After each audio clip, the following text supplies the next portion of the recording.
All right.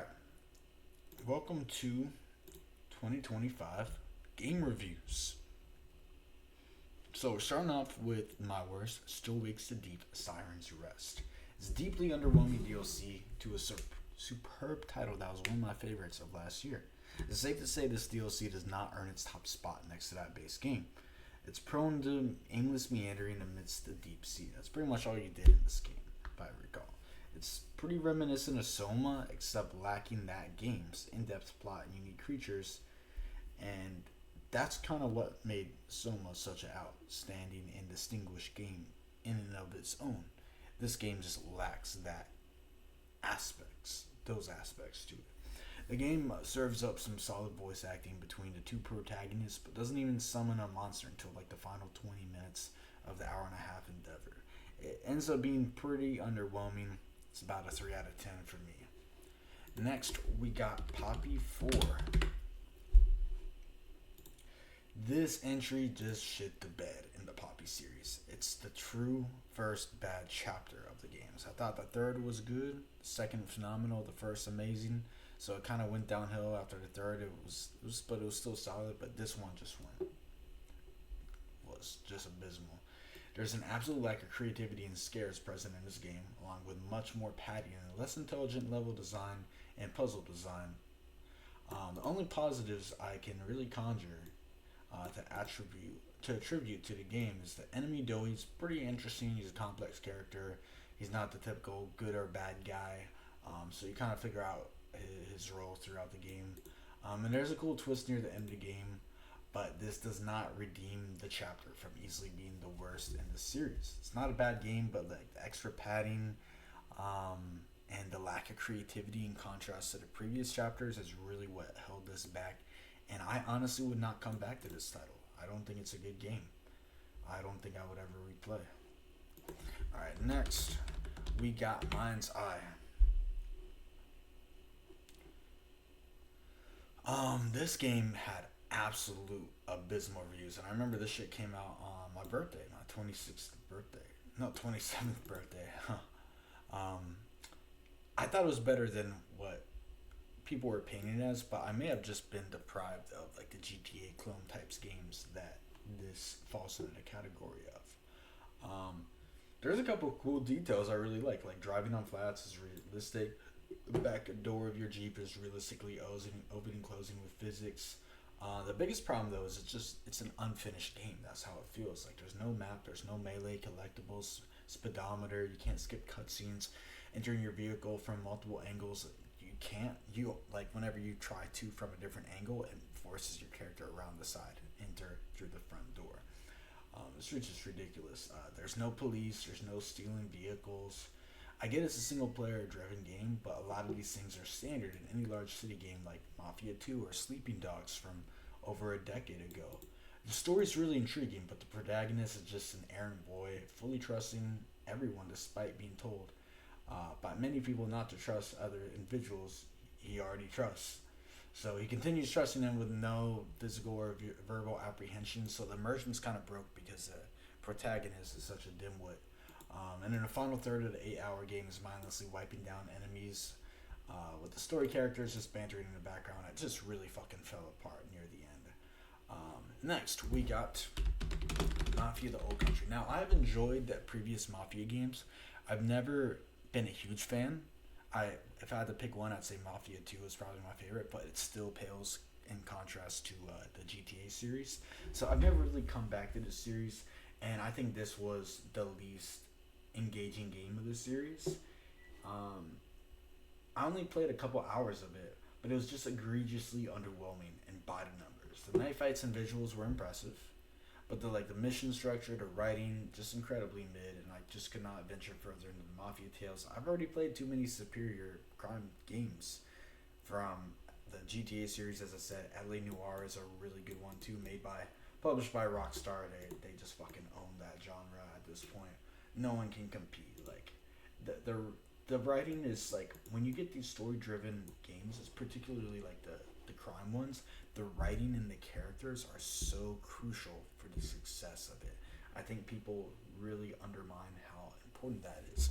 And Rockstar just does it effortlessly. So when everyone else does something mid or mediocre, just all right, it really just pales in comparison and can't hold up.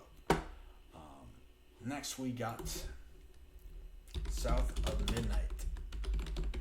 Now we're in the mid range. I would say this is a game I thought was good at times and struggled at times. This was I gave it a 6 out of 10. So it's got an outrageously fantastic soundtrack, some really good voice acting, and a really cool cartoony visual style. But the gameplay is just too redundant, repetitive, rarely going places not expected. I just completed this superb split fiction before I dip my toes in this game, and I can't with good faith recommend it as it just ends up feeling a little too formulaic with the lackluster ending and villain to top it off. You reach the ending, encountered a villain, and she does not want to fight and just fucks right off, cueing the end title. So it's just a massively disappointing ending. The next one is one. Wow, what is that? We're gonna get political here. This game really started off strong. I was really into it. This was like a full. It's got good reviews. But the problem was it just was way too much of a fucking Unreal Engine asset flip, and you really only know what I mean if you are a gamer like myself, to where you played Unreal Engine games and you see the redundant visual style they have, to where it's like it's hard to distinguish this game visually from so many other Unreal Engine games. Like almost every other game on this list has its own visual thing and its own unique look, and this one just didn't. And besides that, it just didn't have unique gameplay at all. The gameplay was incredibly derivative and unimpressive. So it just really became a typically cliche as it progressed. Nothing really expressed seemed original, and had been done better in other titles. Um, it lacked its own style, fell victim to the same assets not doing enough to create its own visuals. Like I said, it's a solid game with a lack of attention to its sound, graphics, gameplay, in contrast to better horror games. Makes this an underwhelming experience as a whole. Which is sad because it offers up like 10 hours or so of a long experience. Like you can tell the developers put a long time into it. The lighting is really peculiar, and there's this whole forest section near the end, which is totally unnecessary to the story and has nothing to experience. And that's when I really started to not enjoy this experience near the end. Definitely feels more like a rush game than the better games on the, which is why it fell into this mediocre category. Next we got Little Nightmares 3. Now this game, we are not so back again. With Reanimal, the true Little Nightmares 3, having just dropped a demo on the release of this game, hosting true couch co-op while this game stays online, we're reminded of how significant a talented team of developers are in creating these games. An IP can only go so far, and this is fucking proof of that. We have supermassive games which have a fucking shitty reputation, in my opinion.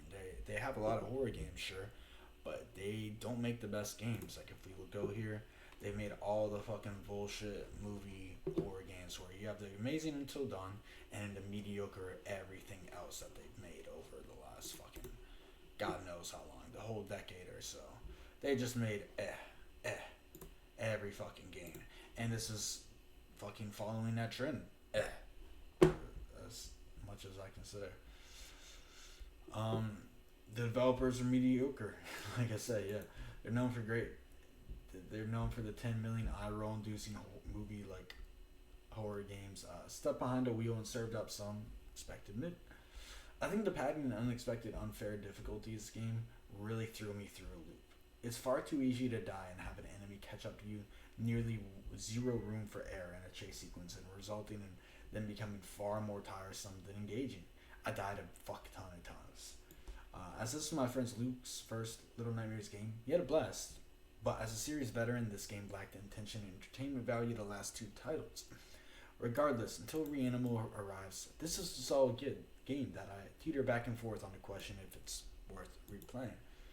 I think with how few, I think this is literally the first side-scrolling, like inside Little Nightmares type game where it's co-op. So right now, with so few options of co-op for this style of game, I'd say it's worth it. But I feel very confident in saying I think within the next couple of years there's gonna be fucking dozens of these types of games. So not really worth it in the future. But who knows? Maybe the other ones will be shitty, so this one will be worth it. Oh, this is a movie. Cool. This game, Out of Sight, is another Little Nightmares type game, and what's differentiates this one is it's really meant for kids. It's very simple. Um, it's heavily influenced by Little Nightmares. Serves up the elementary level puzzle horror adventure that will be equally thrilling and challenging to kids, and offers a few fun moments to be had. The shining star of the title is a gimmick seen through the eyes of the teddy bear, requiring you to see where you are, how to visualize puzzles, and to determine where you need to go. The level design is brilliant, but with only two mostly normal looking villains and the same slow environment, this game just pales in contrast to the Little Nightmares, making it impossible to recommend to anyone above 12. It was still a delightful adventure for a 3-hour experience that was enjoyable, but with the insanely superb Little Nightmares series on the side, it's hard to want to even consider replaying this as an adult. But if I have kids one day, this would definitely be one I would put them, I would show them before the more intense Little Nightmares series. So now we get into the good games. Alright, folks. So this game had an insane amount of potential within its first half, but it sadly ran out of steam near the end and threw ideas that I just didn't really feel like they stuck. The unsettling vibe is truly here with a very compelling walking simulator experience. It just sadly doesn't sway me towards being convinced that it's the true spiritual successor to the nature of PT. But nonetheless, the high production values are very apparent. I do think overall it's a solid game that I'll come back to at least once in the future. Decide if it's really worth, due to me being so prudent with horror games nowadays. There is a lot of cool things going on in this game. Like I said, it just fell out of steam that second half, and I didn't enjoy it as much. And it just the horror kind of dissipated, I remember, in the second half. And I like that it was going for like a realistic approach to things, but it just didn't fully land for me. But I thought it was a solid game overall. Chronos: New Dawn. Now, if you're a fan of the Dead Space games like me, this is inevitably a must play. It's a spiritual successor to the Dead Space series, and upon reading this, EA having just been bought out with a possible intention to revamp the series, they are gonna have some competition. EA will with this game. It really feels like what Callisto Protocol, which I fucking hated, wanted to be. The story is well thought out and intriguing. Meanwhile, the gameplay, while lacking real puzzles, could not be more solid and well crafted. The gameplay is phenomenal. The sound design is also meticulously crafted to where I had an absolute blast playing this game. It's easily Blooper Team's best project to date, in my opinion. I thought they were a shit team, just like the fucking Supermassive group. But this one really impressed me. I thought this was a good game. But the problem is how fucking similar it is to Dead Space. It's almost satirical. The suit, the stomps, the melee, the pacing, the zero gravity, the character tones and speech deliveries, the upgrade system, even the rooms where they lock you in and make you kill so many fucking monsters before leaving are all copied down to a near T. The biggest problem here is upon revisiting Dead Space 2 recently, or the Dead Space remake, they are still superior. This game is still not as good as Dead Space 1 or Dead Space 2. Nonetheless, the game still rocks. But if anything, it makes me realize just how fucking underappreciated Dead Space 1 and 2 are. I mean, they're still acclaimed and everything, but these are some of the best games ever made, in my opinion, Dead Space 1 and 2. And this is still a very good game, but it just doesn't hold the torch up to them. Next, we got Karma: The Dark World. We got a walking sim. So, it's a brief venture into a dystopian sci-fi thriller adventure with a very intriguing, engaging story. The game's well written, acted, with one of the best realized worlds I've witnessed in the game in the sci-fi settings, especially with a smaller budget. It was really impressive. I do think this game would have benefited from being just a little bit longer, fleshing out more environments, adding more gameplay, but it's nonetheless a fantastic adventure indulgent, offering a very riveting tale. It's a cool story. It's not really that scary. Very good game. I would recommend for the walking simulator fans. Next is one that actually got really bad reviews. Like if you see these games, they have pretty good reviews, right? But if you see this one actually got bad reviews overall. Yeah, only 64% on Rotten Tomatoes and a poor rating on Steam. But I really did enjoy this game. If I had to compare it to anything on the list, it would definitely have been that last game, Karma the Dark World. They're both heavily walking simulators with really good stories, very light on the horror, but very engaging. Not They don't overstay their welcome. They're here to tell a story, put you through a wild trip, and then shake your hand and say thanks for playing the game. And they don't offer too much. They don't cost too much. They're a very inoffensive and enjoyable experience to me. Um, this game, I thought the story was just a little bit better, and that's why I have it up here. The soundtrack of this game, this and the other one that was really insanely good was the what was it? I was just looking at it. One second. South of Midnight. Both phenomenal soundtracks. This game almost feels moved by the soundtrack. So amazingly done soundtrack.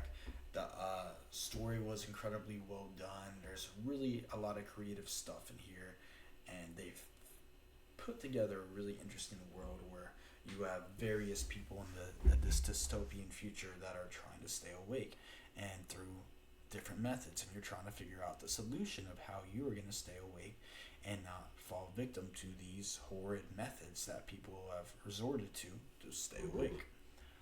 So the story's really fucking cool, and it's a great game. The problem is the scares and enemies are definitely lacking. Like there's a couple enemies in this game, and none of them are scary or that engaging. They just come down to the don't look at them or don't make much noise and just run. But like the problem is they're so fucking slow. You just run past them, and that's fucking it. it's like it's not that crazy. But yeah, Sleep Awake. Still highly recommend. Next, we have Who is at the Door. Now we start getting to the really good ones. We're in the top 5 at this time. These games, I think, are phenomenal. This was a very good year overall for games. Probably the best year I've done it since 2022, where I've made my list. These these are really fucking good games. 22 was a really strong year. 23 and 24 were alright. But this is the best year since 22, and I think it might even be better. This is just like the Cabin Factory, but it's a scarier, longer, more creative, and more insane iteration of that game. It's just a must play. The loop does get repetitive to some, but for the anomaly detection horror subgenre, this is a new genre that's fresh enough where titles like this are just continuously pushing the envelope. Like, I have no doubt that there are going to be better games than this coming out. But with this new genre, this is still a really cool one. It got jump scares not expected. It's forming a horrifying modern iteration to where's Waldo, where you're playing with expectations of what the story is about. You kind of learn more as you progress. It's a really unique, intriguing game. I would say it's a must fucking play, and it's very terrifying. One of the scariest games I've played. Now this was a true surprise. I had kind of low expectations for this, but I saw the reviews were good, and I was like, you know what, I'm gonna give it a go. And I did not expect to enjoy this as much as I did. It's a phenomenal experience, very much like Poppy Playtime, but with a large influence of Alien Isolation. It's a more grounded experience. You're not flying around with your arms, and it's heavily. You have this little device like an Alien Isolation, where you unlock doors and complete puzzles that access new areas you can backtrack to and explore. I just really can't describe how much of a great surprise this is. Like, very, very well done in level design. The missions, objectives are continuously varied and new and innovative. The environments are all fucking spectacular. It's really on par with the best Poppy Playtime, if not better. I really can't say if I prefer one or the other, but it's fucking fantastic.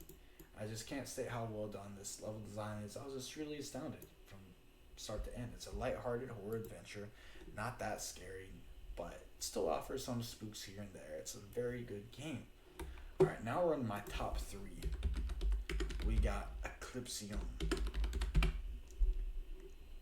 Again, these top five are crazy, especially these top four, I would say, and even more the top three. Just amazing fucking games. Like, if any of these top four had come out last year or the 2023, I think they would have been my number one, to be honest. Like, Mouthwashing was my last year's one. Thought that was a great game, but this came out last year. This would have been number one. Um, so Eclipsion, I would describe this as like a perfect blend of visual tricks, puzzles, of superliminal, and then insane uh, habitats and environmental storytelling of Scorn. It's a really cool blend of both. It's very vague and ambiguous, so it can definitely deter common folk from enjoying this game, as it's so brazenly unorthodox. But similar to both Superliminal and Scorn, it proves how compelling a game can be without any text or dialogue, but just truly immersing yourself in this unknown world. Even with wacky, random environments throughout its 3 hour runtime, the game feels the perfect balance between absurd and grounded. So it's not too crazy in either one, where you still feel you're part of this world and it feels great. It's still a walking simulator, but there is a lot of gameplay at disposal where that I've never encountered before in any other game, and I could never even conceive in my wildest imagination. There's just some crazy shit you do in this game. So at this time, a mere month before the end of the year, this might take my take cake as that game of the year. So I had to move this. I was deciding these top three. I was kind of shifting them around. My next, we have Split Fiction. Split Fiction. Joseph Fares is back, baby. No figure in the gaming industry do I trust more than Joseph, with each new game he creates providing more incredibly creative gameplay than the last. With true passion and soul backing this game, it's inevitably an absolute blast of a game to experience and easily one of the year's best. Had this come out last year, it would have been my game of the year, just like I said the other one. The only negative thing is a very bleak, cliche story backing this game. That is definitely below the quality of the other games by Joseph. It's the weakest story, I have to say. But the gameplay is probably the best. I would say it's the best of all his games. It's just another game pushing the envelope, and it's really the best co-op game I may have ever experienced. Just so amazing and fun. Now, my favorite, I think I would have to pick this game. Just because I'm about to fucking replay it later tonight. I think I like this so much. This really feels like the modern day Amnesia. It's one hell of a wait, but one hell of a game. I heard about this game in 2012, and I didn't even attend high school yet. I didn't have a girlfriend. I had one friend I've kept up with since at sea. I was a totally different person seeing its first trailer than playing it now today. The atmosphere and sound design are completely unmatched and incredibly intentional. Enemies and puzzles are crafted perfectly, forming a perfectly calculated experience.